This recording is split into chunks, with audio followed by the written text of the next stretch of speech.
Dialogue చెప్పు ఒకసారి మళ్ళీ ఏమన్నాడు మళ్ళా చెప్పమా పూర్తి డైలాగ్ చెప్పాలా పూర్తి డైలాగ్ చెప్పదు ఏంది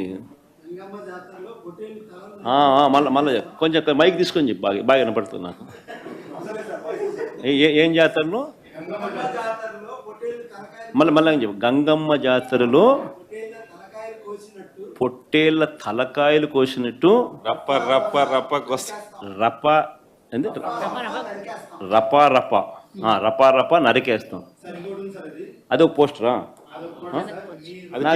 అదే సినిమా డైలాగ్ అనుకుంటా స్వామి.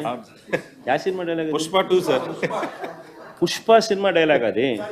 మరి నువ్వే చెప్తున్నావు స్వామి. అంటే ఇప్పుడు పుష్ప సినిమా డైలాగులు పెట్టినా కూడా తప్పేనా? అసలు డెమోక్రసీలో ఉన్నామా డెమోక్రసీలో లేమా స్వామి మనం? ఇది నాకు అర్థం కాదన్నా.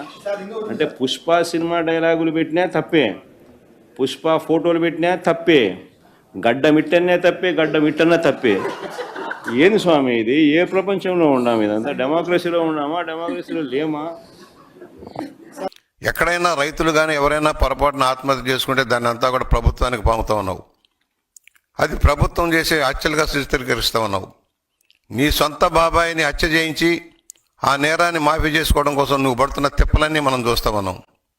పరిటాల రవి హత్య దగ్గర నుంచి అనేక హత్యల్లో సంబంధం ఉన్న నీకు ప్రజాస్వామ్యాన్ని గురించి మాట్లాడే హక్కు లేదు. నిన్నేమంటావు నువ్వు? గంగమ్మ జాతరలో పొట్టేళ్ళు తరలు నరికినట్టు నరుకుతాం అని చెబితే అది తప్పే ఉందని అంటున్నావు. ప్రజాస్వామ్యానికి విఘాతం కలిగిస్తూ అక్రమ విధానాలు తప్పుడు ప్రోత్సాహం చేస్తూ నక్సలైట్లుగా మారమని చెబుతున్నా నీకు ప్రజాస్వామ్యవాదులకి భంగం కలిగించే విధానంలో నువ్వు వెళ్తున్నావు. నీకు తగిన గుణపాఠం చెప్పాల్సిన పరిస్థితి ఆసన్నమైందని మనం చేస్తూ ఉన్నాం.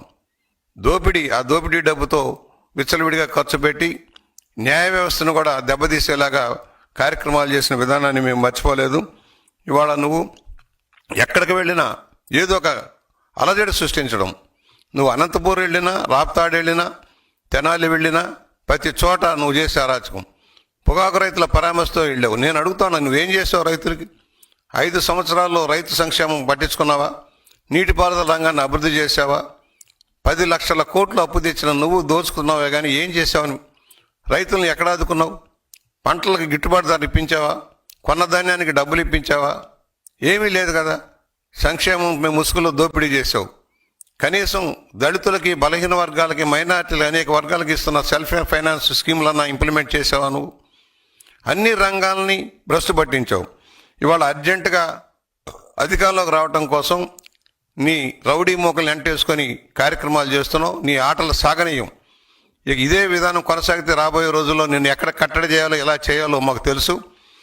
తలలు నరుకుతాము, మా ఇష్టారాజ్యం వ్యవహారం చేస్తామంటే సాగేది కాదు. నీ ఆటలు సాగనీయం. జగన్మోహన్ రెడ్డి అయ్యింది ఏదో అయ్యింది. సహనం ఉంది మాకు కూడా.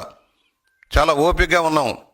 మా ఓపిక నశిస్తే, మా కార్యకర్తలు తిరగబడితే నీ పరిస్థితి ఏంటో అర్థం చేసుకో. రోడ్డు మీద తిరగలేని పరిస్థితి తెచ్చుకోవద్దు. అందుకే క్రిమినల్స్ ఎప్పుడు కూడా క్రిమినల్ బ్రెయిన్సే పనిచేస్తూనే ఉంటాయి. వాళ్ళకు నరికేస్తాం, చంపేస్తాం, రఫ్ ఆడతాం,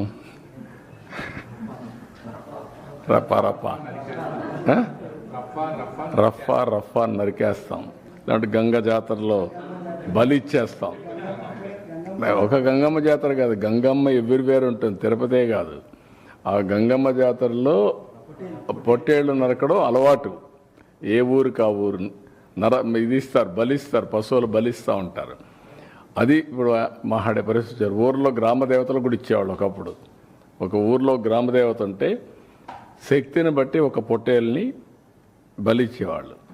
అప్పుడు అది పెద్ద ఫంక్షన్ చేసేవాళ్ళు ఊర్లలో. మేము చిన్నప్పుడంతా చూసాం.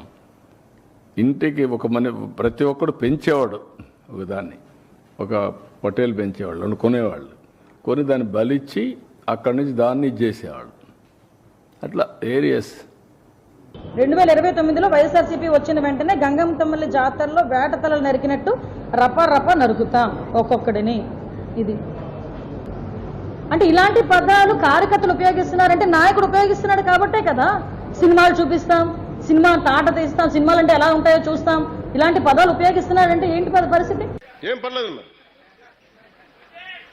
మింటూ నువ్వు అది నీ అక్కను తల్లిని రక్షించుకోవాలి కదా నాన్న. ఎంత నిస్సహాయత. హోమ్ మినిస్టర్ అనిత గారు కూడా చెప్తా ఉన్నాను, మీరు మంత్రి, మీరు హోమ్ మినిస్టర్, నేను పంచాయతీరాజ్ శాఖ మంత్రిని, నేను అటవీ శాఖ మంత్రిని, పర్యావరణ శాఖ మంత్రిని, హోం మంత్రి శాఖ మీరు బాధ్యత వహించండి. నేను హోంశాఖ